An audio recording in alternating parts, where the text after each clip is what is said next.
Air mata yang jatuh karena kesedihan itu air mata fitrah, Pak. Jangan ditahan. Bapak kalau sedih, silakan sedih. Bapak kalau ingin menangis karena rasa rindu yang ada pada hati kita, silahkan menangis. Karena menangis itu bukan tanda aib dan menangis itu bukan tanda ketika kita lemah beriman kepada Allah. There's a pathway to peace if you want it. But the street is surrounded by thorns. Oh, you'll see and smell roses you think you like. They're only there so you stray from the place.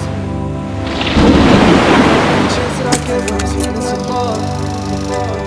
Praying for guidance and hoping He opens my heart. Loving the faith, filling up, but I know it'll fall. It isn't for long. But I got it, can't stop it, won't slow up, keep walking. We fall down real often. It's all good, keep folding, keep falling down. Yeah, every chance that I get when I stand in some love. Praying for guidance and hoping He opens my heart. Loving the faith, filling up, but I know it'll fall. Hope it isn't for long. Yeah, yeah. Said I've been trying to get it right, so I'm steady praying in the night. And I'm staying focused on the prize. All I'm thinking about is paradise. It's only Jannah, got my eyes on. Cause peace is the only thing I want. And so I call out, oh Allah, Allahumma anta salam wa minka salam. It's only Jannah, got my eyes on. Cause peace is the only thing I want. And so I call out, oh Allah, you are peace, my Lord. On my knees, I'm on my knees for you. Anything, and it's anything for you. All I need, oh Allah, you are peace. You shower your peace upon me. On my knees, you got me on begging it. Anything, and it's anything for you. All I need is you, oh Allah.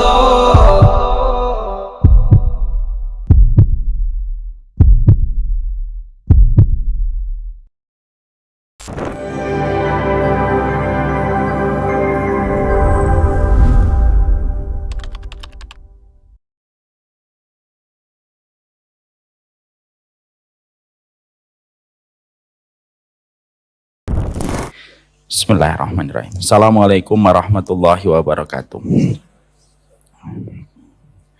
Innal hamdalillah wassalatu wassalamu ala Rasulillah wa ala alihi wa sahbihi wa man tabi'ahum bi ihsan ila yaumil qiyamah. Kepada keluarga besar para pengurus Masjid Al-Falah yang semoga senantiasa dilapangkan hatinya, diringankan bebannya di dalam mengurus rumahnya Allah dan merawat rumahnya Allah. Karena sesungguhnya mengurusi dan merawat rumahnya Allah tidaklah mudah. Kepada seluruh para penuntut ilmu, terkhusus kepada keluarga besar Majelis Kajian Rabu Malam, yang semoga kita senantiasa diberikan oleh Allah sikap istiqamah untuk duduk senantiasa mempelajari ilmu dari awal sampai akhir. Karena sesungguhnya tidak ada pertolongan yang paling besar Allah berikan kepada kita kecuali adalah istiqamah. Banyak orang bisa bersemangat di awal, tetapi belum tentu dia bersemangat pada akhirnya. Maka sesungguhnya siapapun yang bersemangat pada awalnya dan bersemangat pada akhirnya, maka itulah orang yang diberikan kenikmatan besar, yaitu kenikmatan sebuah istiqamah. A'dhamul karamati luzumul istiqamati. Karamah yang paling gede bukanlah ketika saya terbang di atas udara. Karomah yang paling besar bukanlah ketika Bapak bisa berjalan di atas air. Bukan. Tapi karomah yang paling besar adalah ketika kita diberikan sikap istiqamah. Setidaknya sebelum kita nanti pulang, ada satu rumpun ilmu, ada satu rumpun kitab yang telah kita pelajari dari awal sampai akhir. Kalau hanya memiliki semangat belajar satu kali, mungkin banyak orang yang bisa memiliki semangat sekali di dalam taklim ataupun semangat di dalam menghadiri taman ilmu. Tapi orang yang terus bersemangat dari awal sampai akhirnya, maka itu tidaklah banyak kecuali orang yang Allah pilih hatinya untuk senantiasa duduk sampai melazimi ilmu. Minal ghilaf ilal ghilaf. Dari halaman pertama sampai halaman yang terakhir. Semoga tradisi keilmuan ini tumbuh pada hati kita, supaya betul-betul mengakar pada kehidupan kita. Dan ketika ilmu telah mengakar pada kehidupan kita sebagaimana pohon yang berakar, akarnya menghujam ke dalam tanah, angin dan banjir tidak mudah merobohkannya. Dan ketika kita senantiasa duduk, lalu kita mendengarkan ilmu, lalu kita istiqamah di dalam mendengarkan, mungkin kita akan menghadapi badai, mungkin kita menghadapi ujian, tapi dengan ilmu kita akan melewati semua ujian itu dengan ringan, karena Allah memberkahi setiap ilmu yang apabila kita istiqamah mempelajarinya.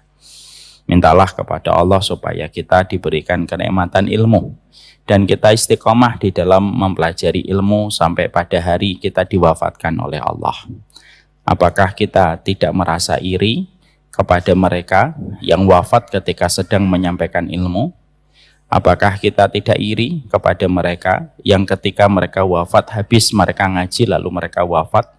Hari ketika pada hari itu diwafatkan, pada hari itu pula dia duduk di taman ilmu. Dan itu merupakan sebuah kenikmatan besar. Maka ingatlah perkataan Ibnu Rajab, tidak ada perkara yang paling cepat mendekatkan kita ke surga kecuali duduknya kita pada taman ilmu. Ya tentunya kita memohon semoga setiap ilmu yang kita pelajari tidak menjadikan kita sombong. Saya mengingatkan kepada diri saya dan mengingatkan kepada Bapak semuanya. Dalam mempelajari akidah salimah, dalam mempelajari sunnah manhajiyah nabawiyah, jangan pernah menjadi sombong. Jangan pernah meremehkan orang, jangan pernah menghujat orang, jangan pernah mencela orang. Karena sesungguhnya ilmu bisa menjadikan pemiliknya, bisa menjadi sombong kalau tidak menjaga bagaimana kebersihan hatinya. Wahab bin Munabih mengatakan, inna lil ilmi tughyanan kama anna lil mali tughyan. Sesungguhnya ilmu itu bisa menjadikan pemiliknya itu menjadi sombong, sebagaimana harta bisa menjadikan pemiliknya menjadi sombong. Hati-hati dengan pemahaman. Kalau kita akhirnya bisa menjadi sombong, dan akhirnya begitu mudah menghujat orang. Semoga Allah memberikan kepada kita istiqamah, dan semoga Allah memberikan kepada kita sikap kerendahan hati sampai hari ketika kita diwafatkan oleh Allah. Alhamdulillah, tentunya syukur kita hanya kepada Allah atas setiap nikmat yang Allah berikan kepada kita. Allah itu memiliki sifat Al-Wahhab. Bapak dan Ibu tahu apa di antara makna sifat Al-Wahhab? Al-Wahhab itu pemberi, dan ketika Allah memiliki sifat Maha Pemberi, Allah bukan hanya memberi apa yang diminta, tapi Allah memberi apa yang dibutuhkan. Biasanya Bapak kalau memberi orang karena Bapak mendapati orang tersebut memerlukan bantuan, itu namanya mu'ti. Mu'ti itu biasanya memberi pada saat orang yang dekat dengannya meminta sesuatu. Tapi Allah itu bukan hanya a'ta, tapi Allah itu wahab. Wahab itu apa? Maha pemberi. Dia bukan hanya memberi apa yang kita minta, tapi memberi apa yang tidak kita minta. Bapak pernah minta jantungnya berdetak berapa kali dalam 1 menit? Tidak pernah. Bapak pernah meminta bagaimana kinerjanya lambung ketika dia melahap atau ketika dia mendapati makanan yang dimasukkan oleh mulut kita? Tidak. Bapak pernah meminta berapa kali tarikan nafas yang Bapak butuhkan dalam 1 hari? Tidak.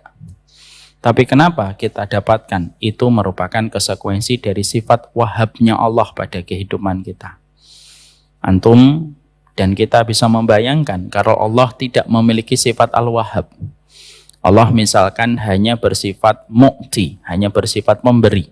Maka kita harus minta semuanya kepada Allah ketika kita memerlukan, dan hidup kita akan repot karena kita terkadang tidak detail dengan apa yang kita butuhkan. Itulah indahnya Allah. Allah bukan hanya Ar-Rahman, Allah itu bukan hanya Ar-Rahim, tapi Allah itu Al-Wahhab dan Maha Pemberinya Allah. Dia tidak memberi hanya pada perkara yang kita minta, tapi memberi apa yang tidak kita minta ketika itu menjadi kebutuhan kita sebagai seorang hamba. Kepada Allah kita bersyukur, semoga kita senantiasa bersyukur dan senantiasa kita tidak menjadi sombong atas setiap harta yang kita peroleh, atas setiap jabatan yang kita dapatkan, dan semoga kita senantiasa diberikan konsep kesyukuran, karena biasanya tidaklah manusia mereka menjadi sombong kecuali karena lupa pemberi seluruh fasilitas dan keistimewaan dalam hidupnya itu hanyalah Allah. Semoga kita senantiasa bersyukur kepadanya di dalam setiap kehidupan kita. Kita hari ini akan melanjutkan perjalanan panjang kita membahas tentang doa Rabbana, doa yang dimulai dari sebuah kata yang ada di dalam Al-Quran dan termaktub di dalam kalamnya Allah dan firman-Nya di dalam Al-Quran, yaitu doa yang dimulai dengan kata Rabbana. Kita akan membahas pada kesempatan malam kali ini doa Rabbana yang ke-33. Bagi yang membawa kitab, silakan dibuka halaman 307. Bagi yang tidak membawa kitab, silakan dibuka surat Al-Maidah ayat yang ke-83. Kita tentunya pada kesempatan hari ini akan membahas tentang sebuah doa yang Allah abadikan di dalam Al-Quran. Dan kita tentunya harus ingat kepada apa yang disampaikan oleh Syekh Utsaimin. Tidak ada doa yang paling terbaik dan paling istimewa kecuali doa yang maksur. Doa yang maksur itu doa yang ada di dalam kitabullah dan doa yang ada di dalam sunnah. Jadi kalau Bapak berdoa, lalu Bapak bertanya kepada alim, mana yang paling afdol di dalam saya berdoa? Maka tidak ada jawaban setiap para ahlul ilmi kecuali mereka memberikan jawaban. Doa yang paling afdal adalah doa yang termaktub di dalam kitabullah dan doa yang terucap oleh lisan Rasulullah SAW. Itulah yang disebut dengan doaun maksur, doa-doa yang maksur. Dan tentunya setiap doa yang ada di dalam kitabullah itu memiliki latar belakang. Dan tentunya ada asbabun nuzulnya, serta keterangan-keterangan yang disampaikan oleh para ahlul ilmi. Ya, para rasikhun di dalam kehidupan kalamullah yang kita harus mengetahuinya. Maknanya itu apa dan istimewanya doa itu apa. Supaya kita tidak menjadi tipe orang yang berdoa itu tipenya orang yang mabuk. Mabuk di dalam berdoa, sukaro. Fit doa itu apa? Orang yang berdoa tetapi tidak mengerti apa yang dia minta kepada Allah dan tidak mengetahui maknanya. Oleh karenanya kita pada kesempatan malam ini kita membahas surat Al-Maidah 83. Mari kita membahas asbabun nuzulnya, lalu kita membedah satu persatu faedah ilmu yang ada pada surat Al-Maidah 83. Kita menjemput setiap hikmah dan kita menyelami setiap ilmu yang Allah sampaikan pada surat Al-Maidah 83. Allah menyampaikan kepada kita di dalam surat Al-Maidah 83, wa idza sami'u ma unzila ila rasuli tara a'yunahum tafidu minad dam'i mimma arafu minal haqq yaquluna rabbana amanna faktubna ma'asyahidin. Di dalam ayat surat Al-Maidah 83, Allah itu menyampaikan tentang satu peristiwa yang memiliki histori dan sejarah yang begitu sangat istimewa untuk kita ambil menjadi petunjuk pada kehidupan kita. Di mana ini, pada ayat ini diterangkan tentang orang-orang yang Allah sampaikan. Allah menyampaikan wa idza sami'u ma unzila ila rasuli. Ketika mereka mendengar apa yang diturunkan kepada Rasulullah, kamu akan menjumpai bagaimana mereka berlilang air mata dan mereka berkata, Rabbana amanna, ya Rabb kami sesungguhnya kami adalah beriman, faktubna ma'asyahidin, dan tetapkanlah kami bersama orang yang memberikan kesaksian atas kebenaran Al-Quran dan kesaksian atas Muhammad sebagai seorang Nabi dan Rasul. Ketika kita mendapati surat Al-Maidah 83, di situ Allah memulai ayat dengan bentuk jamak, yaitu plural, Pak. Berarti bukan hanya satu dan dua yang Allah sampaikan di dalam ayat ini, tapi bercerita tentang siapa sampai Allah menggunakan dhomirnya adalah dhomir, yaitu lil jamak atau lil kasroh. Maka sesungguhnya disampaikan oleh Imam Ibnu Abbas bahwasanya ini merupakan sebuah peristiwa ketika Raja Najasyi, salah satu raja yang adil dan memiliki kebaikan, yang dia beriman, yang dia memiliki kerajaan di Habasyah, ketika dia mengutus utusan dan sahabatnya untuk menemui Rasulullah SAW. Perjalanan dari Habasyah menuju ke Madinah untuk berjumpa dengan Nabi Muhammad. Raja Najasyi, saya tidak menerangkan detail ya Pak, karena kita bukan tafsir, tapi setidaknya saya sampaikan. Raja Najasyi merupakan satu raja yang adil, memberikan perlindungan kepada para sahabat ketika melakukan hijrah ke Habasyah. Beliau merupakan sosok seorang sahabat dan seorang tabi'in, karena Raja Najasyi itu di satu sisi dia sahabat, di satu sisi dia tabi'in. Di satu sisi dia sahabat karena hidup pada masa Rasulullah Shallallahu Alaihi Wasallam dan wafat sebelum wafatnya Rasulullah. Di satu sisi beliau tabi'in karena beliau belum pernah berjumpa dengan Rasulullah Shallallahu Alaihi Wasallam. Maka Raja Najasyi merupakan sosok seseorang yang menjadi sebab syariat sholat gaib pertama kali yang dilakukan oleh Rasulullah.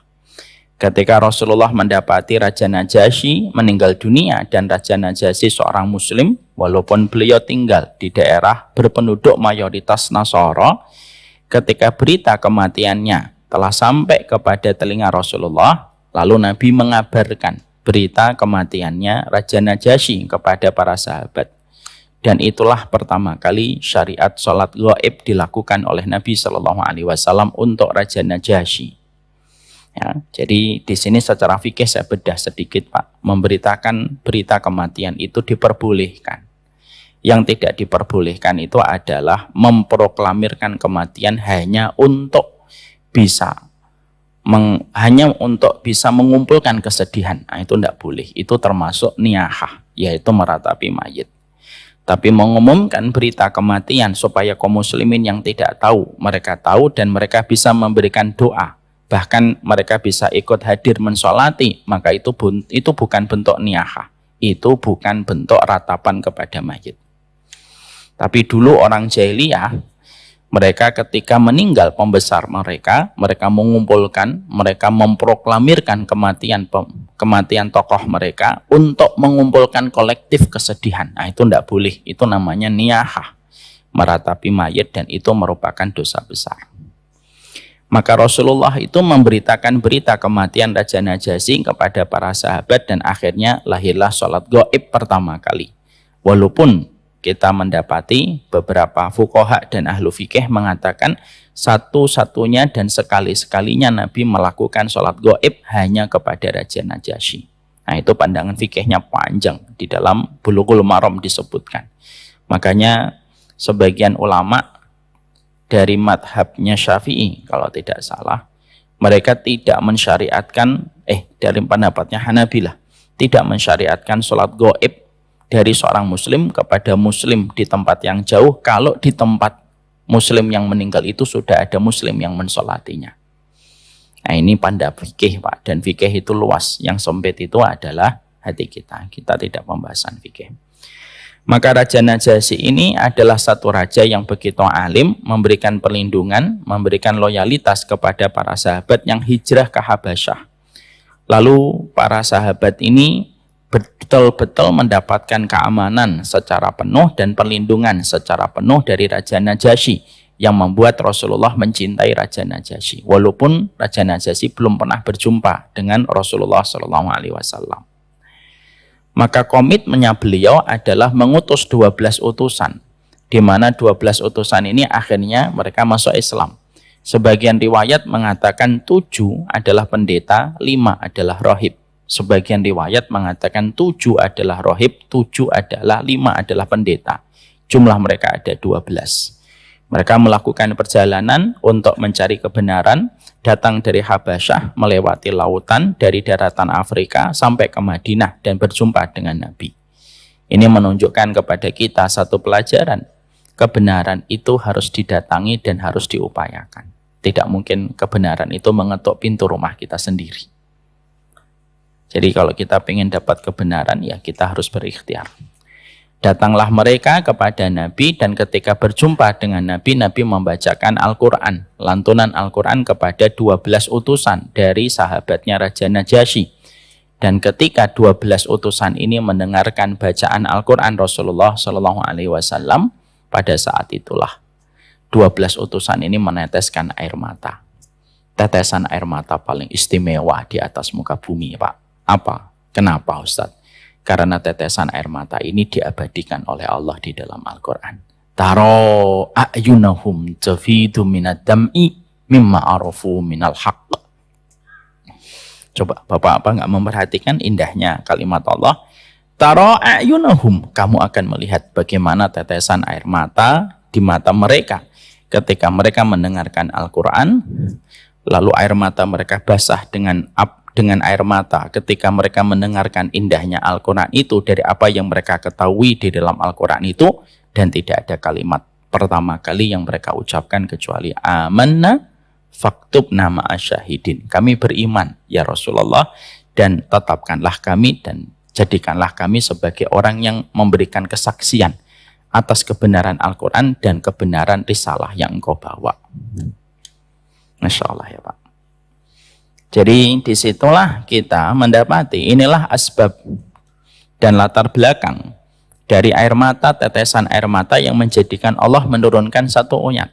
Berapa banyak orang menangis di atas muka bumi ini, tapi tidak menjadikan Allah menurunkan ayatnya. Tapi dari apa yang kita dapatkan, kejadian tentang 12 utusan datang dari Raja Najasyi ketika menemui Nabi Muhammad, maka sesungguhnya mereka basah dengan air mata karena mereka mengetahui kebenaran. Disitulah kita mendapati poin yang pertama yang kita dapatkan sebelum kita membedah panjang lebar. Poin pertama pada surat Al-Maidah 83. Sesungguhnya surat Al-Maidah 83 ketika para utusan Raja Najasyi mengatakan amanna Rabbana amanna faktubna ma'asyahidin. Ini menceritakan tentang bagaimana dahsyatnya keutamaan air mata yang menetes ketika mengetahui kebenaran. Ini merupakan air mata yang paling mahal. Karena air mata ini diabadikan oleh Allah momennya di dalam Al-Quran. Dan kita baca momen sejarah itu sampai nanti hari kiamat ditegakkan oleh Allah. Mari kita membahas sebentar Pak. Ketika kita bicara tentang masalah ini, mari kita membahas tentang masalah air mata. Ya. Karena sesungguhnya kita harus paham bahwasanya doa yang Allah abadikan Rabbana amanna faktubna ma'asyahidin, maka bayangkanlah 12 orang yang mengucapkan doa ini dari para utusan Raja Najasyi, mereka lirih mengucapkan doa ini Rabbana amanna faktubna ma'asyahidin itu dalam kondisi air mata mereka itu betul-betul basah. Dan Allah yang bersemayam di atas arsy-Nya itu langsung memberikan sebuah kesaksian dan mengabadikan momen tersebut supaya bisa memberikan petunjuk pada kehidupan kita ketika berinteraksi kepada Al-Quran. Maka di sini kita ingin membahas pada poin yang pertama, betapa besarnya air mata yang Allah berikan pada kehidupan kita. Karena selama ini mungkin kita tidak pernah menghadirkan kesadaran tentang air mata yang ada di belakang kelopak mata kita. Padahal Allah tidak menciptakan apapun kecuali pasti ada sebuah hikmah. Karena tidak ada yang kebetulan dalam setiap proses penciptaan Allah.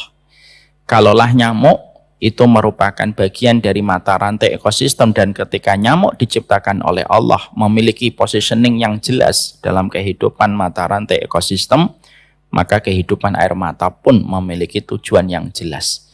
Dia tidak hadir secara kebetulan karena kita punya Allah yang tidak pernah mensyariatkan kebetulan pada kehidupan yang terjadi pada kehidupan makhluknya. Allah itu Al-Hakim. Tidak ada yang datang begitu saja tiba-tiba. Disitulah lalu kita mendapati bahwasanya tentang air mata kita bicara pada poin yang pertama. Di sini kita mendapatkan bahwasanya air mata itu memiliki positioning yang besar. Tapi kita harus paham air mata itu memiliki 3 hukum. Kalau kita membuka di dalam materi kitab-kitab Tazkiyatun Nafas. Sesungguhnya air mata itu ada 3. Ada air mata yang mubah, ada air mata yang paling afdol, ada air mata yang sifatnya dosa. Dan masing-masing dari kita itu berbeda-beda dengan air mata yang ada pada kelopak mata kita ketika membasahi penglihatan kita.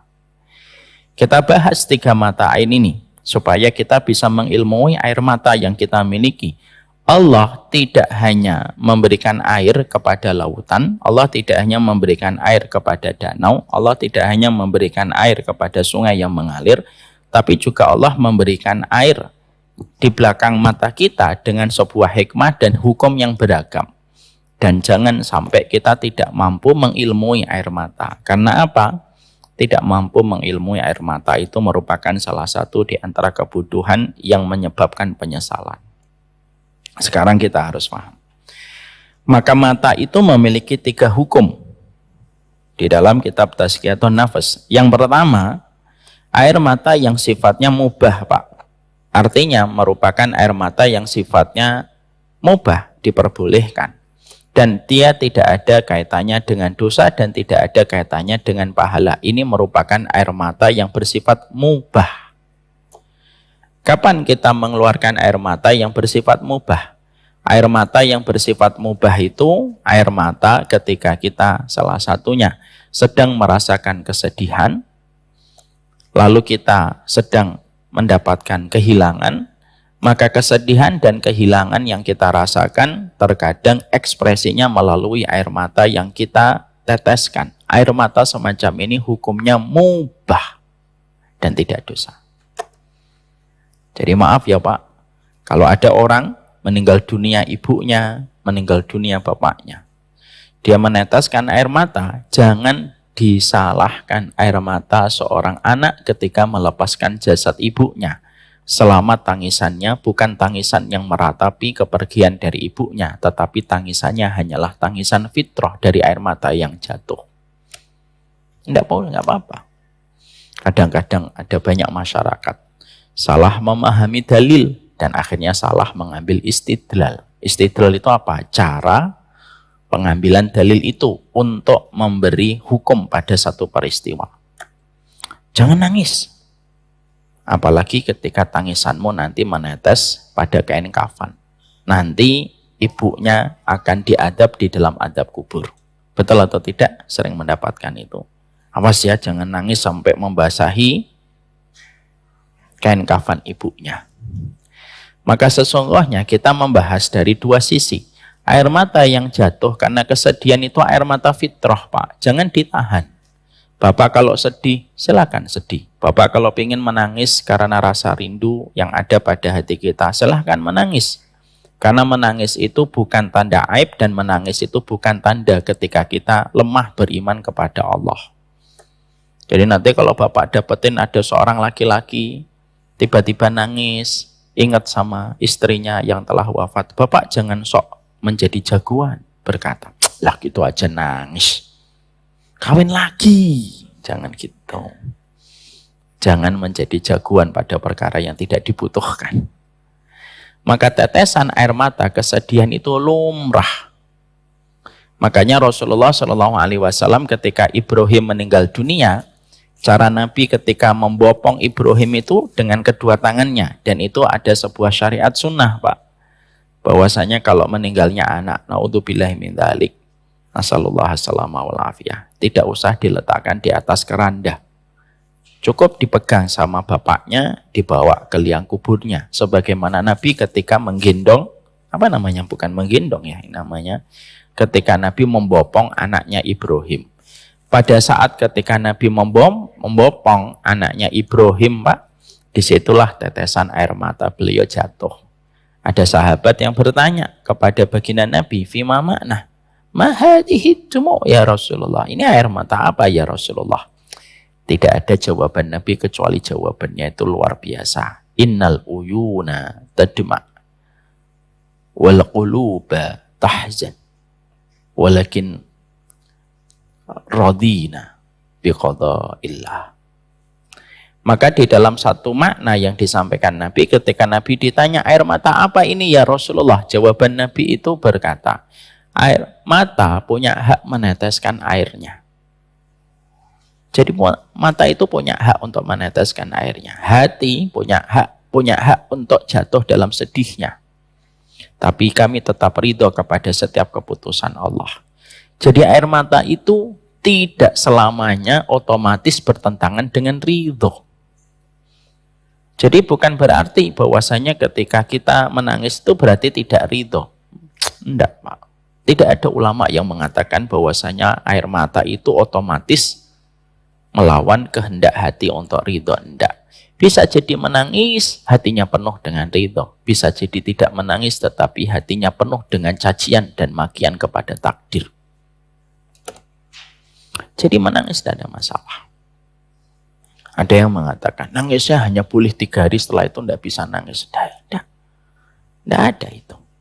Rasulullah SAW pernah menangis ketika beliau mengingat Ibunda Khadijah yang sudah meninggal begitu lama. Ada hadisnya dan riwayatnya di dalam keterangan Imam Qurtubi di dalam kitabnya At-Tadhkirah li Ahwalil Mauta wa Umuril Akhirah. Jadi air mata itu hal yang betul-betul fitrah, Pak. Jadi ketika ada seorang mengeluarkan air mata itu fitrah. Dan maaf, saya tidak setuju dengan pemikiran dan perspektif masyarakat Indonesia dan masyarakat dunia bahwasanya laki-laki itu pantang ngeluarin air mata. Tidak gitu. Tidak apa-apa air mata itu. Karena beban laki-laki itu berat. Saya sampaikan kepada ibu-ibu yang ada di sebelah kanan. Ibu-ibu, banyak laki-laki itu harus merasa baik-baik saja. Walaupun sebenarnya kondisinya tidak baik-baik saja. Karena dia tahu dia itu harapan dari anak-anaknya, harapan untuk istrinya, dan harapan dari orang tuanya. Kadang kalau kita lagi berat, Pak, dengan setiap amanah yang harus kita selesaikan, lalu Bapak tidak mendapatkan target yang Bapak ikhtiarkan, tidak apa-apa nangis kalau memang harus nangis. Tapi tidak usah dipaksakan untuk nangis. Dikasih tetesan air mata. Tapi menangis itu merupakan hal yang lumrah. Ustaz, ada hadis yang mengatakan innal mayyita yu'adzabu bi bukai ahlihi, rawahu Muslim.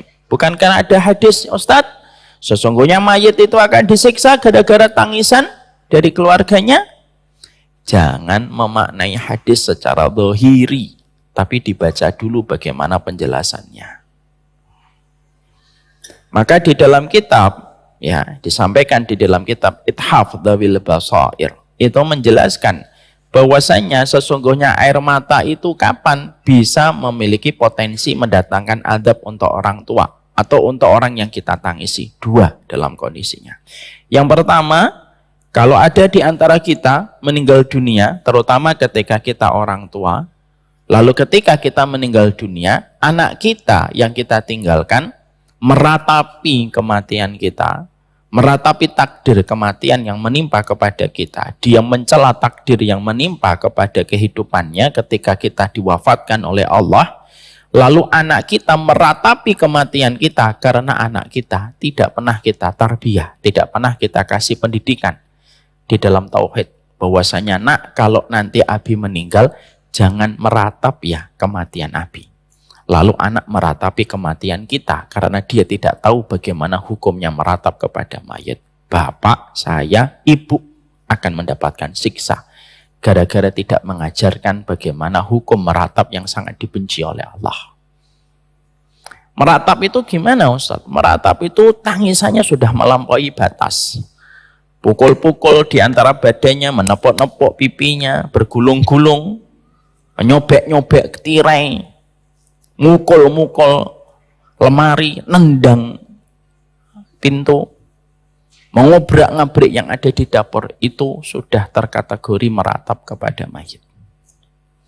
Kalau ada anak Bapak, cintanya kepada Bapak, dan Bapak merupakan first love-nya, cinta pertamanya bagi dia.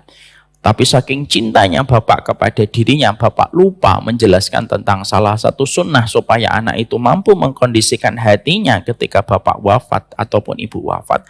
Lalu anak itu merobek-robek tirai, menepuk-nepuk pipinya, menepuk-nepuk dadanya, bergulung-gulung sampai masuk ke selokan misalkan. maka sesungguhnya bapak, ibu, dan saya akan terkena dosa dalam setiap ratapan anak itu ketika meratap secara berlebihan. Itulah yang disebut dengan niyahah.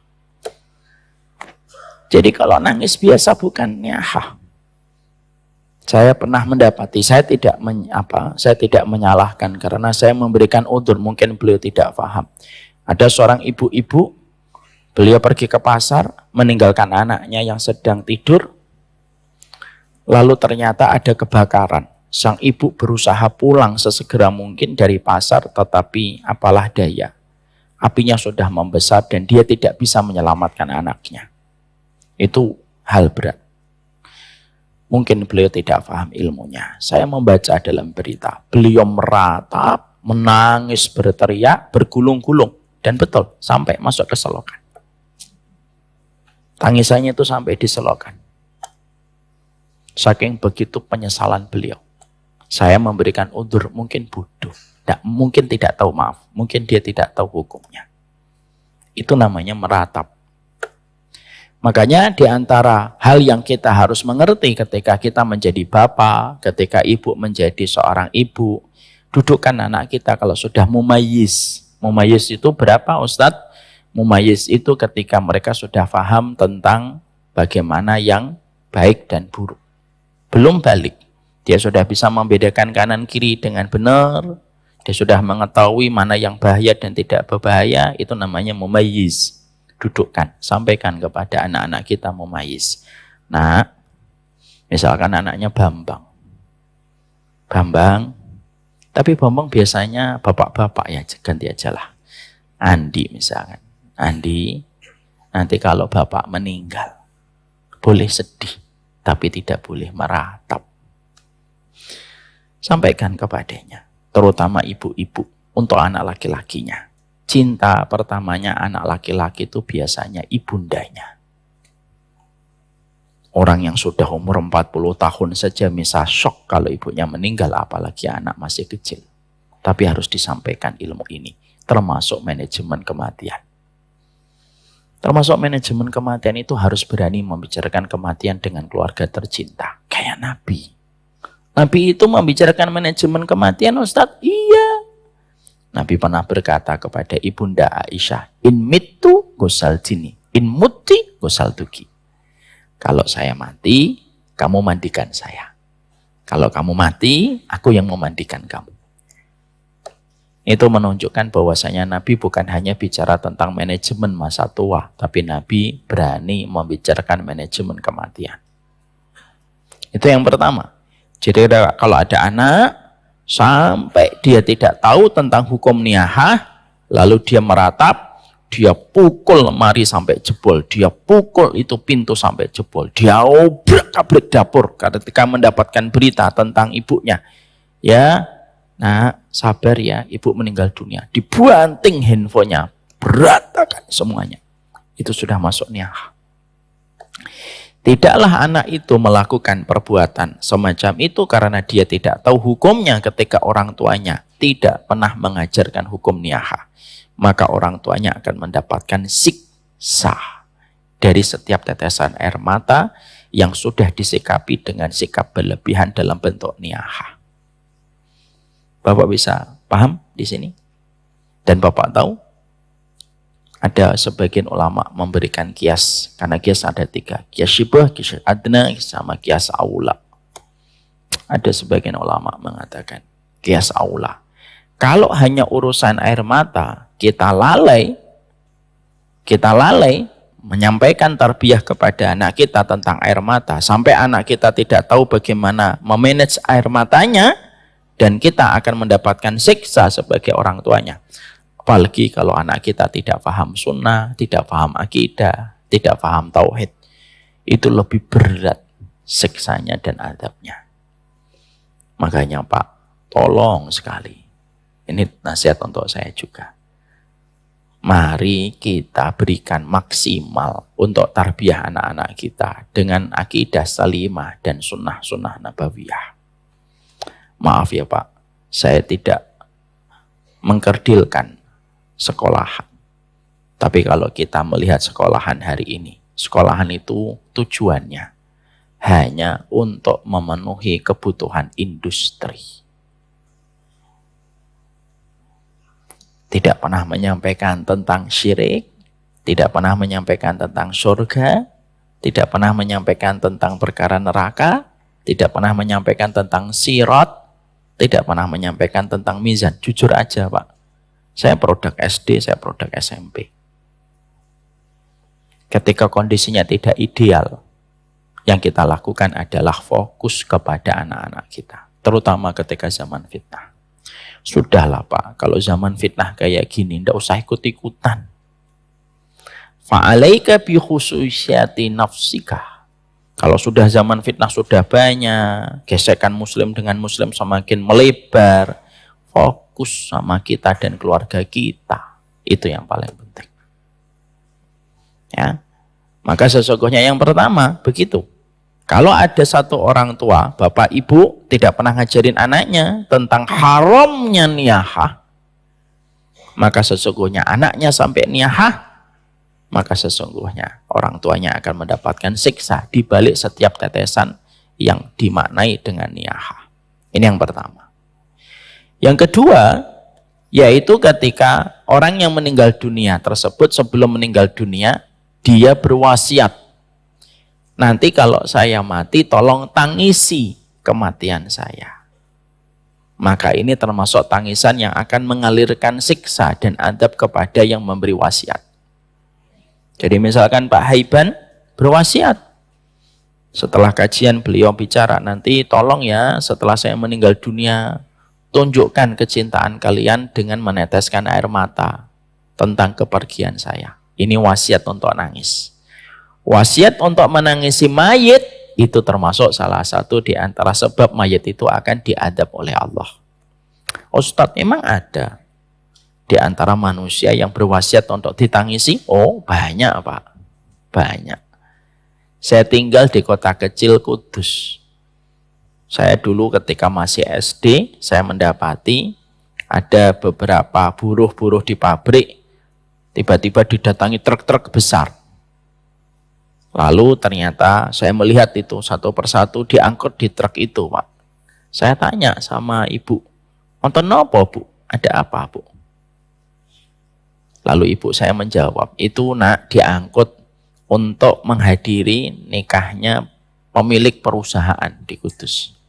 Lalu mereka kalau nangis dikasih uang, kalau tidak salah 2.000 atau 5.000. Ya 2.000 pada saat itu lumayan Pak. Uang sangu saya 200 perak waktu SD. 2.000 Pak. Jadi nangis 2.000. Saya kaget sebagai anak yang belum paham. Saya ngomong, "Bu, kula nderek." Tahu ya? Do you understand what I? Saya nderek. Saya mau ikut, Bu. Apa kamu? Jangan. Artinya bahwasanya ternyata memang sudah ada tradisi semacam itu. Maka itulah yang disebut dengan tetesan air mata yang betul-betul mendatangkan siksa bagi kehidupan mayit. Jadi kalau kita sedih nangis, silahkan. Tangisan bukan aib. Karena sesungguhnya itu merupakan tangisan yang bersifat mubah. Bahkan itu merupakan salah satu di antara tanda tangisan rahmat ketika kita meneteskan air mata dengan kesedihan. Ustadz, kenapa yang memori kita tentang orang yang kita cintai tidak segera usai? Dan kenapa memori kita tentang ibu dan bapak kita ketika wafat itu tidak pernah usang? Selalu terus membuat kita bisa meneteskan air mata pada momen-momen tertentu. Saya sampaikan perkataan Pak, karena saya dulu mencari jawaban. Kenapa ya ibu saya meninggal 10 tahun itu rasanya terkadang masih sama pada hari ketika saya mendapatkan berita ibu saya meninggal dunia. Ternyata hikmahnya besar. Dijadikan orang tidak mudah lupa tentang kematian ibu dan bapaknya, supaya anaknya ketika ingat terus-menerus tentang ibu dan bapaknya, dia tidak akan pernah bosan dan berhenti untuk mendoakan. Jadi kalau antum nanti punya anak antum mengingat antum setiap waktunya, maka sesungguhnya dia akan setia mendoakan kita. Makanya jadi bapak bukan masalah berapa uang yang kita berikan, Menjadi ibu bukan berapa hadiah yang kita anugerahkan, tapi menjadi orang tua itu berapa memori indah yang kita berikan kepada anak-anak kita, yang memori itu menjadikan mereka, satu, mudah berbakti kepada kita ketika tua, dua, menjadikan mereka tidak pernah usang mendoakan kita ketika kita telah wafat. Makanya Pak, kalau sudah 40 tahun, saya ingatkan kalau sudah 40 tahun, kalau Pak Haiban sudah telat banget lah ini ya, sudah. Kalau sudah 40 tahun, fokus sama keluarga dan anak-anak. Tinggalkan kenangan dan memori baik untuk mereka, supaya mereka senantiasa mendoakan kita ketika kita wafat dan gampang berbakti kepada kita ketika di masa tua. Ada banyak anak yang mereka durhaka kepada orang tua, tapi sebenarnya sebelum mereka durhaka, orang tuanya sudah durhaka kepada anak itu sebelum anak itu durhaka kepada orang tua. Apa durhakanya anak? Apa durhakanya orang tua kepada anak? Tidak pernah ada memori indah pada kehidupan anak itu tentang bapak dan ibunya. Anak kita tidak akan ingat, Pak, berapa uang saku yang kita berikan. Anak kita tidak ingat mobil apa mungkin yang bapak miliki ataupun yang lainnya. Tetapi yang diingat oleh anaknya itu memori apa ketika kita bermain-main dan menghabiskan hidup kita bersama anak-anak kita. Orang tua yang berkah itu orang tua yang selalu diingat oleh anaknya walaupun sudah puluhan tahun dia meninggal dunia. Sederhana aja. Jadi laki-laki yang baik untuk anak itu apa? Bapak dijadikan role model untuk anaknya. Itu sudah berkah. Kalau anak kita sampai ditanya, pingin jadi siapa? Pingin kayak Rasulullah. Yang kedua, pingin kayak Abi atau pingin kayak Bapak. Bapak sudah selesai dengan sebuah kebaikan.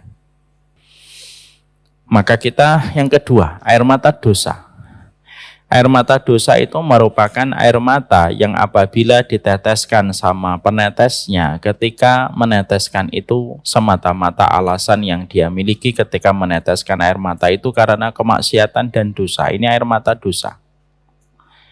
Ketika seseorang telah melakukan perbuatan dosa, seseorang melakukan perbuatan maksiat, seseorang melakukan perbuatan yang dimurkai oleh Allah, lalu dia meneteskan air mata karena beban dari dosanya dan kemaksiatannya itu, lalu dia bersedih atas momen-momen dosa dan kemaksiatan itu, lalu dia meneteskan air mata. Demi Allah, itu air mata yang sangat dimurkai oleh Allah. Air mata itu jalan kemuliaan kalau kita teteskan pada kondisi yang tepat. Tapi air mata itu jalan keburukan ketika menetesnya itu bukan karena Allah. Maka yang kedua ini dalam konteks kehidupan kita sehari-hari itu contohnya kayak apa, Ustaz? Seseorang terlibat hubungan haram, lalu ketika mereka terpisahkan dalam hubungan haram itu, lalu dia meneteskan air mata. Ketika dia meratapi hubungan haramnya, itu tetesan air mata yang bernilai kemurkaan dari Allah. Ketika seseorang lalu ingat kepada dosanya di masa lampau, lalu dia sedih karena momen dosanya itu sudah terlewatkan, lalu dia menangis bukan karena menyesali dosanya, tetapi karena justru dia menangis momen dosa itu dia tidak lagi dapatkan, itu termasuk air mata yang sangat dimurkai oleh Allah. Ya, menangisi mantan itu termasuk. Menangisi hubungan-hubungan terlarang. Ataupun menangisi dosa disebabkan dosanya itu bukan karena dia takut dengan adab. Tapi menangisi dosa itu ya karena dia merasa belum maksimal mendapatkan kenikmatan pada dosa itu, lalu meneteskan air mata. Itu termasuk air mata yang sangat dimurkai oleh Allah. Makanya dosa itu, Pak, menceritakan saja sudah dosa besar. Apalagi sampai meneteskan air mata gara-gara momen dosa itu lebih besar lagi dosanya. Kita ini kalau punya dosa disuruh nutup, jangan cerita. Karena sesungguhnya Allah mencintai seorang hamba yang apabila dosanya sudah ditirai oleh Allah, ditutup oleh Allah, lalu hamba itu merasakan tirai yang menutupi dosanya dan dia tidak membuka tirai itu. Itu Allah senang. Tapi Allah murka ketika Allah menutup dosanya seorang hamba dengan tirainya, lalu hamba itu menyobek tirai itu dan menceritakan dosanya kepada orang lain. Lalu dia menangis. Ya Allah, dulu tuh sama dia itu sudah kayak suami istri gitu.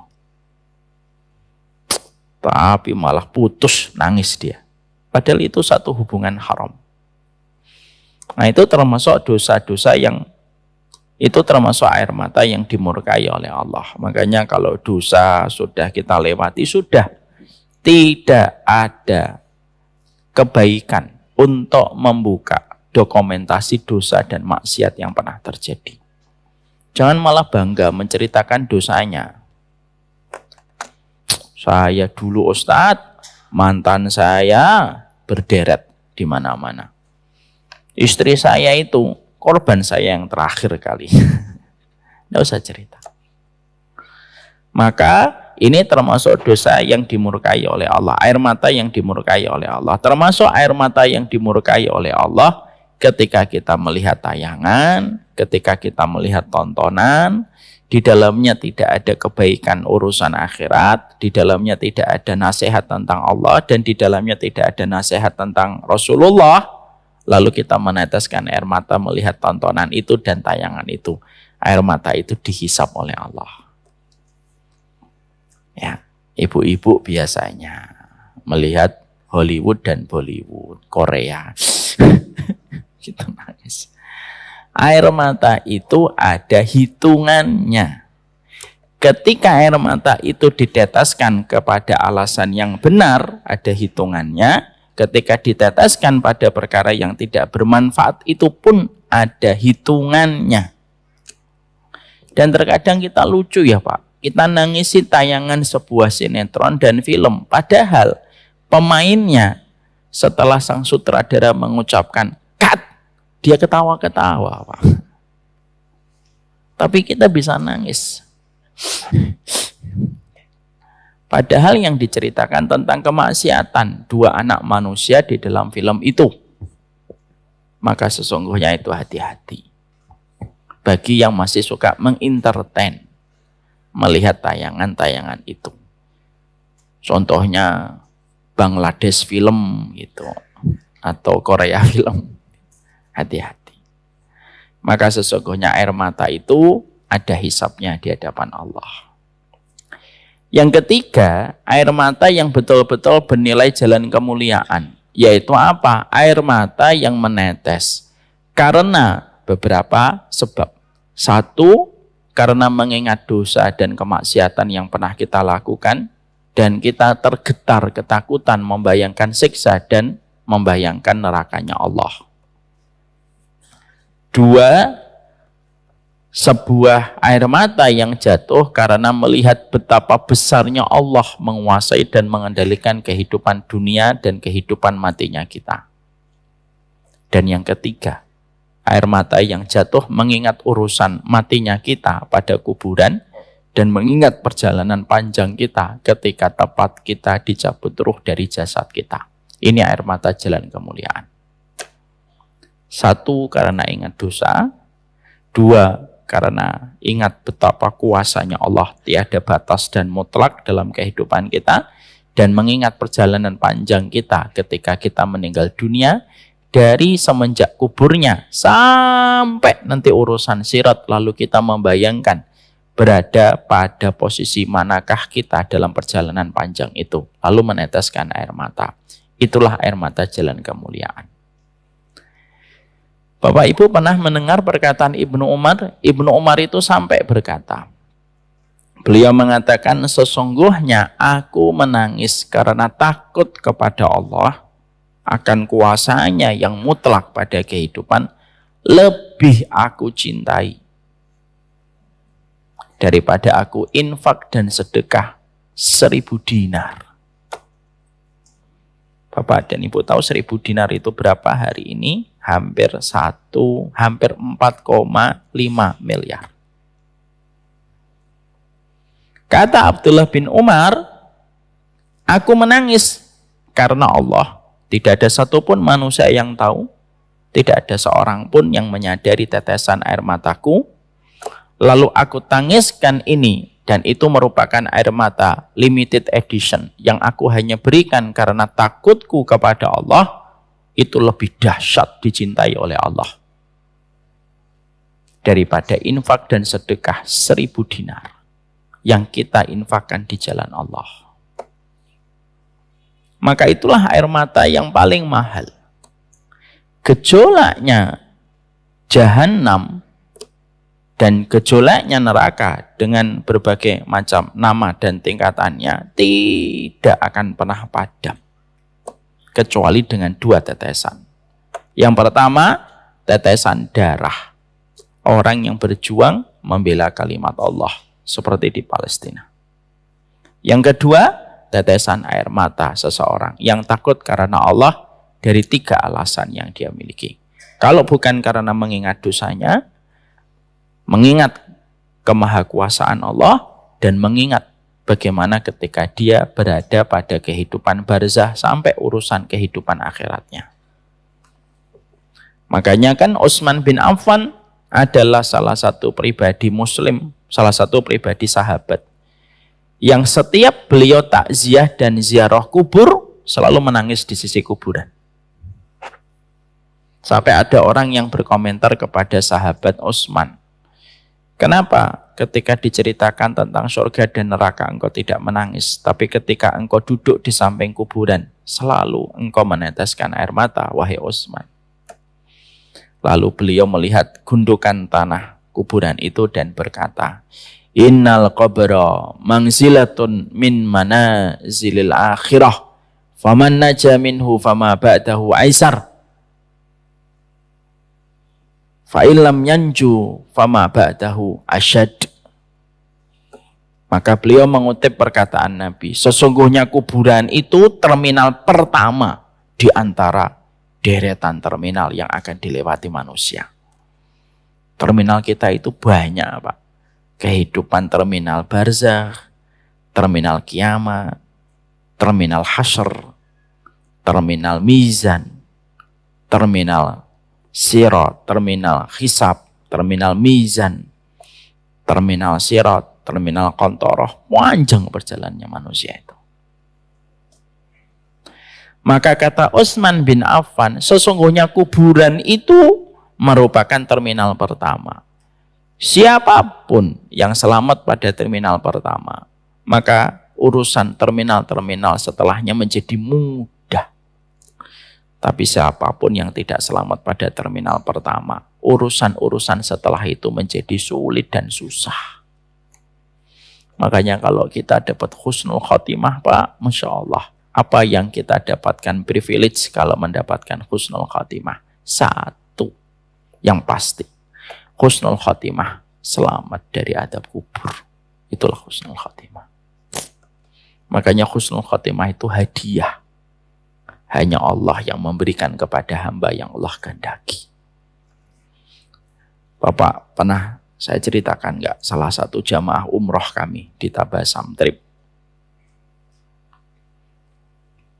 Pada satu perjalanan ada seorang ibu-ibu dokter bersama suaminya. Ketika mengikuti umrah kami pada manasik itu, beliau berkata, tolong doain bapak kami ya Ustadz.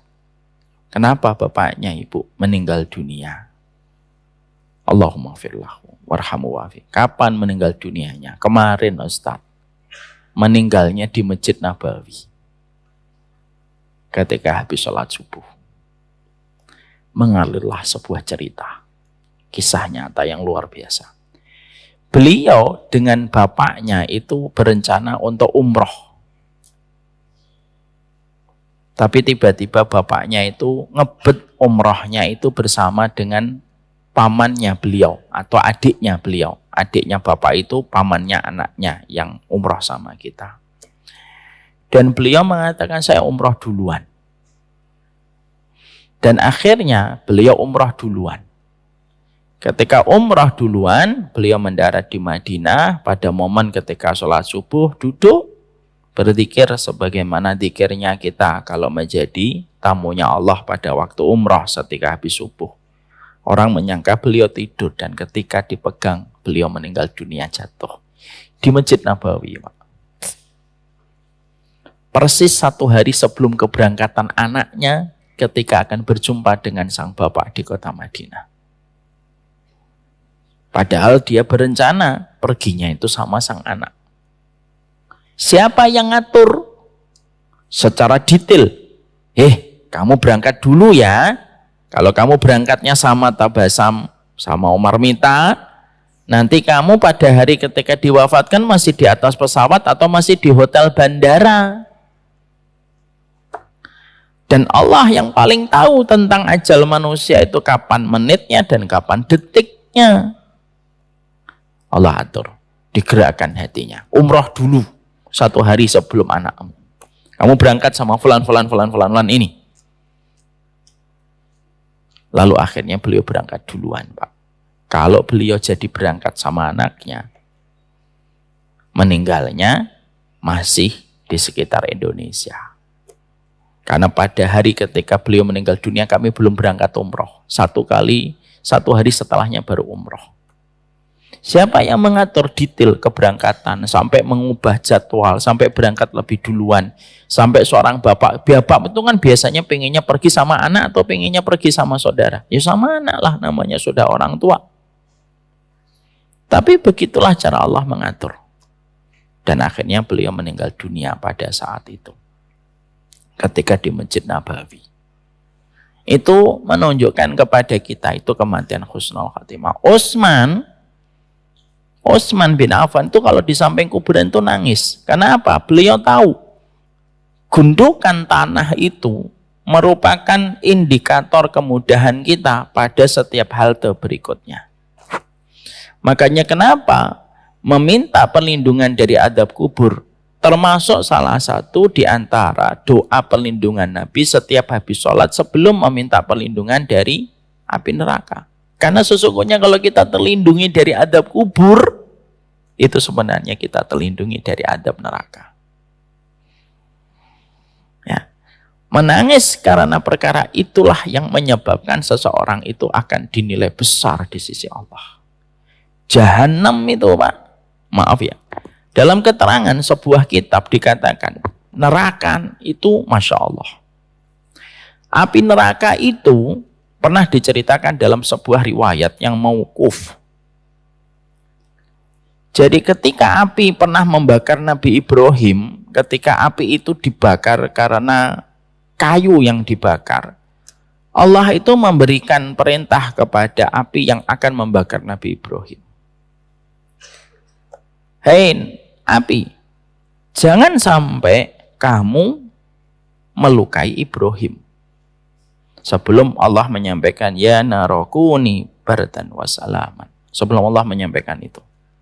Pada saat itu Allah menyampaikan kepada api, jangan sampai kamu melukai Ibrahim. Khalili, kekasihku. Kalau kamu sampai melukai Ibrahim, aku kembalikan kalian api dunia ini kembali ke induk kalian api di neraka. Lalu apinya pingsan, Pak, ketika mendengarkan perkataan itu dari firman-Nya Allah. Dalam beberapa keterangan yang ada di dalam kitab itu sampai diterangkan, sampai 3 hari api tidak bisa difungsikan, Pak. Karena dia trauma ketika Allah menyampaikan, aku kembalikan kamu kepada indukmu kalau sampai kamu melukai Ibrahim. Ada di dalam kitabnya Imam Syinqiti. Itu menunjukkan betapa neraka itu luar biasa. Dan ternyata api neraka yang naudzubillah min dzalik sedahsyat itu tidak bisa dipadamkan dengan jutaan galon yang kita sentorkan. Tapi ternyata dipadamkan dengan tetesan air mata ketika kita sendirian. Lalu menangisnya karena Allah semata. Makanya sampai ulama salaf, ulama terdahulu berkata, kalaulah aku meneteskan air mata karena takutku kepada Allah, dan aku tahu air mataku itu ada yang diterima oleh Allah, aku akan merasa tenang dalam sisa hidupku. Karena aku tahu harga air mata di sisi Allah itu berapa. dibandingkan api neraka yang bisa membakar manusia ketika tetesan air mata itu bisa memadamkan api dan gejolaknya. Makanya Pak, kita itu berusaha betul gitu. Menangis karena Allah itu merupakan bagian dari keutamaan besar. Tidak usah pada momen-momen tertentu. Tidak usah dibuat dengan backsound musik. Tidak usah diiringi dengan backsound piano. Tidak, bukan air mata itu. Tapi betul-betul karena kita duduk di atas sajadah, di atas kegelapan malam, tidak ada satupun yang tahu ketika kita di atas sajadah, menetesnya air mata itulah yang paling mahal di sisi Allah. Ainani lam tamasuhuman nar. Dua air mata yang tidak akan pernah disentuh oleh api neraka itu, semacam itu Pak. Ustadz, saya nggak pernah nangis karena takutnya kepada Allah atau mengingat dosa. Tidaklah manusia itu tidak pernah meneteskan air matanya karena Allah, kecuali karena qaswatul qulub, kecuali karena kerasnya hati dia. Dan gagalnya manusia meneteskan air mata pada saat malamnya ketika dia bermunajat kepada Allah karena kemaksiatan di waktu siangnya. Semakin banyak mata menatap kemaksiatan, semakin banyak memandang perkara murka dan dosanya Allah, semakin sulit dan semakin sombong air mata untuk meneteskan tetesan air matanya. Dosa itu membuat sombong mata, Pak, kata para ulama. Jadi ngelihat sesuatu yang dimurkai oleh Allah itu membuat mata kita jadi sombong. Apa tanda kesombongan mata itu? Tidak mau meneteskan air matanya untuk Allah. Itu air mata yang sombong. Itu mata yang paling sombong. Sombongnya iblis tidak mau bersujud sebagai bentuk dia memenuhi perintahnya Allah. Itu sombongnya iblis. Sombongnya mata tidak pernah menangis. Tidak pernah menangis. Dan tidak mau meneteskan air mata. Dan para ulama mengatakan tidak ada sebab paling primer gagalnya manusia untuk menangis kecuali karena kemaksiatan yang dilakukan oleh penglihatannya. Karena mata ini termasuk salah satu nikmat yang paling besar, Pak, dalam kehidupan. Makanya tidaklah seseorang kehilangan matanya di dunia kecuali balasannya langsung surga.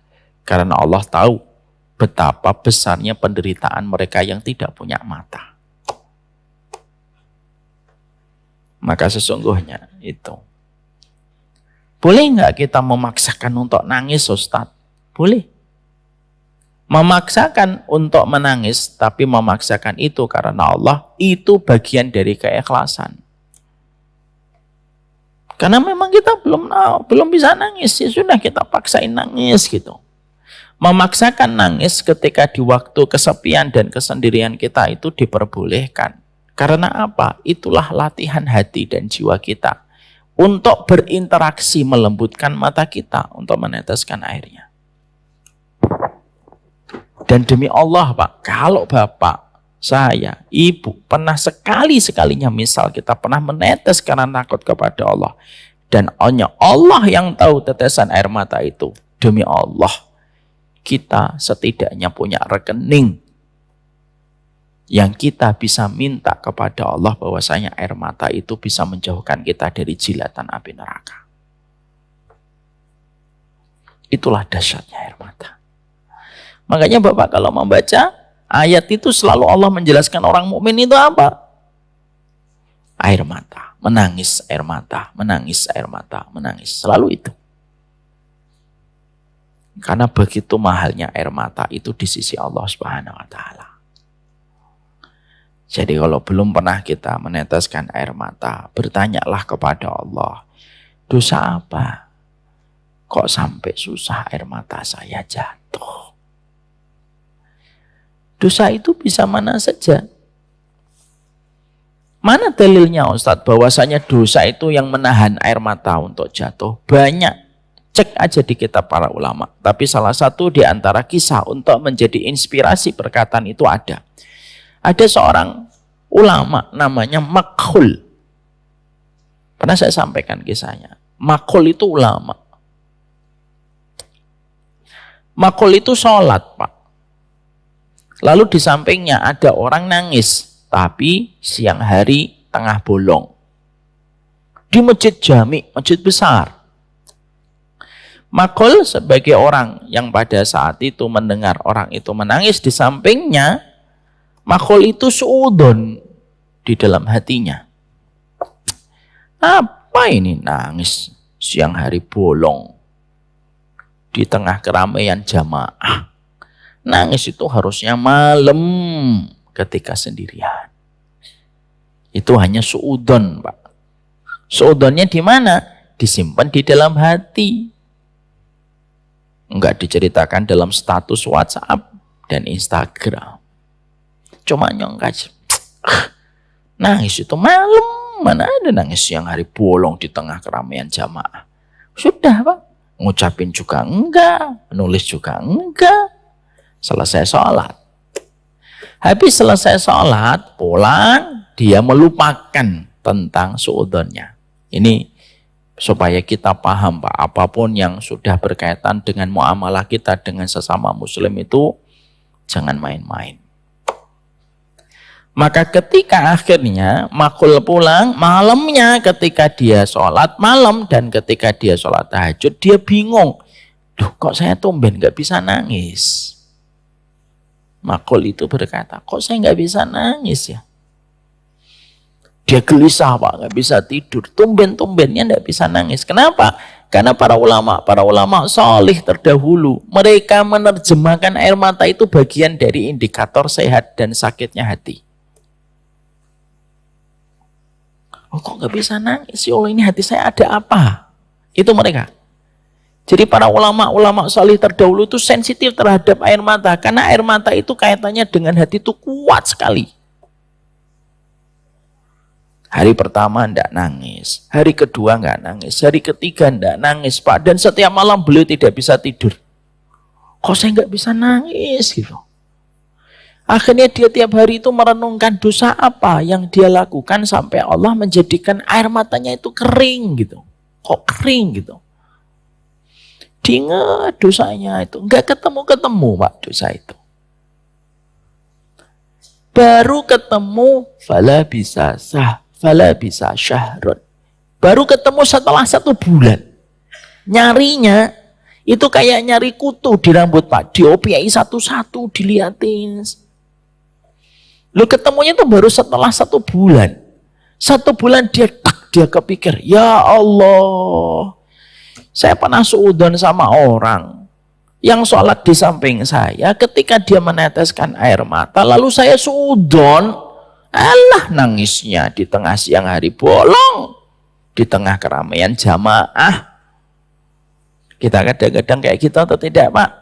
Lihat tayangan. Nggak usah dijawab, saya tahu, pasti iya. Kita ngelihat komen, kita ngelihat postingan, kita lihat YouTube, udah hati kita ini berkecamuk biasanya. Nah, untuk billahi min dzalik. Makanya kadang-kadang mengistirahatkan hati itu apa? Tidak usah melihat yang tidak ada kaitannya dengan akhirat dan dunia kita. Justru kadang-kadang kalau ngelihat itu berat hati kita. Akhirnya kembali ke kisah nyata itu, Makhul tuh mikir, akhirnya ya Allah, mungkin ini penyebabnya. Tapi dia masih belum pasti apakah memang betul ini penyebabnya. Tapi akhirnya dia paham, saya pernah suudon sama seorang manusia. Datang lagi ke masjid jami' itu, lalu di tengah siang hari dicari, Pak, satu persatu di antara jamaah yang keluar itu dicari, digali betul ingatannya, Pak. Qadarullah, mungkin Allah, mungkin karena dia betul-betul berusaha, Allah yang mudahkan. Ketemu sama orangnya. Ketemu sama orangnya, maka beliau menabraknya, memeluknya, dan berkata, saya minta maaf. Loh, orang itu aja nggak ngerti. Loh, kenapa? Saya minta maaf. Kita kenal? Nggak kenal. Apa yang kamu minta maaf dariku? Iya, kamu pernah sholat di sampingku, kamu menangis, lalu aku suudzon dengan tangisanmu. Ketika tangisanmu menurutku menangis kok siang hari bolong di tengah keramaian jamaah. Maka orang itu memberikan maafnya dan meridhoinya. Tidak apa-apa. Pulang, Pak. Malam dia berdebar-debar. Harap-harap cemas. Malamnya ketika tahajud, Pak. Baru Allahu Akbar. Pecah air matanya. Seakan-akan itu perjalanan air mata yang tertahan begitu lama sekali, Pak. Kisah ini ngasih kita sebuah insight. Dosa kita yang menyebabkan air mata kering. Maksiat kita yang menjadikan air mata itu menjadi sombong. Jadi sombongnya mata itu apa sih, Ustadz? Sombongnya mata, wahai diriku, adalah tidak mau dan enggan menetes air matanya untuk Allah. Padahal mata ini yang menciptakannya Allah. Itulah yang kita harus paham. Maka disitulah akhirnya kita memahami, tidaklah orang yang meneteskan air mata kecuali mereka mendapatkan perlindungan dari adabnya Allah. Jadi kita memahami surat Al-Maidah 83. Wa idza sami'u ma unzila ila rasuli tara ayunahum tafitu minat tam'i mimma arafu minal haqq yaquluna rabbana amanna faktubna ma'asyahidin. Itu menceritakan tentang momen istimewa dari tetesan air mata 12 utusan yang diutus Raja Najasyi bertemu dengan Rasulullah SAW. Dan tetesan air mata itu membuat Allah kagum dan mengabadikan momen itu di dalam Al-Quran. Ini poin yang pertama. Apa poin yang kedua, poin yang ketiga dari surat Al-Maidah 83? Insya Allah kita bahas pada pertemuan selanjutnya. Semoga Allah memberikan keberkahan dalam setiap urusan kita. Semoga Allah melembutkan hati kita. Semoga Allah membimbing mata kita supaya mata kita tidak durhaka kepada penciptanya. Dan sesungguhnya kita memohon kepada Allah supaya mata kita tidak sombong untuk meneteskan air matanya kepada pencipta yang sangat mencintai tetesan air mata para hambanya.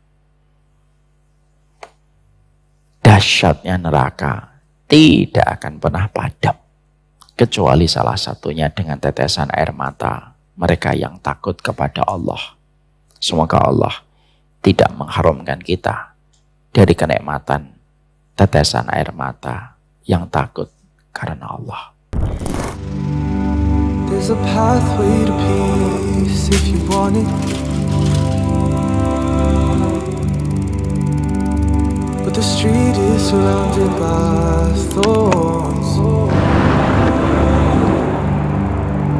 Oh, you'll see and smell roses you think you like. They're only there so you stray from the coast. Chance that I get when I'm feeling so low. Praying for guidance and hoping He opens my heart. Loving the faith, filling up, but I'm never to fall. Waiting for long. I got it, can't stop it, won't slow up, keep walking, we fall down real often, it's all good, keep falling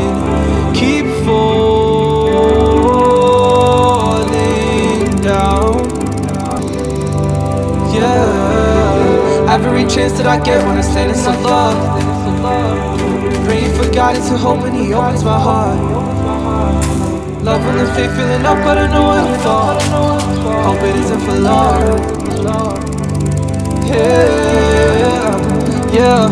Said I've been trying to get it right, so I'm steady praying in the night, and I'm staying focused on the prize.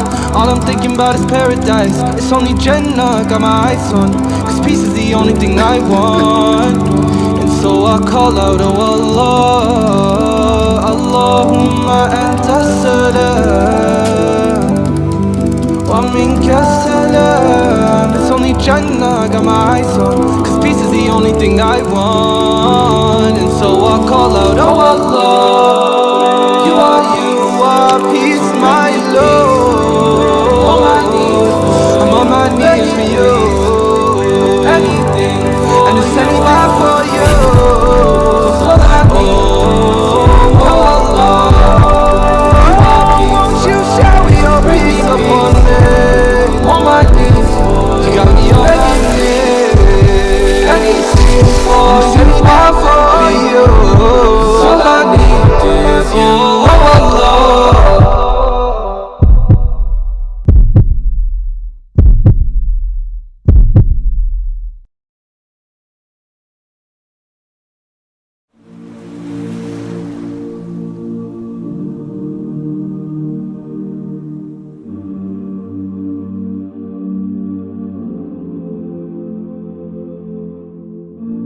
I've been holding for so long,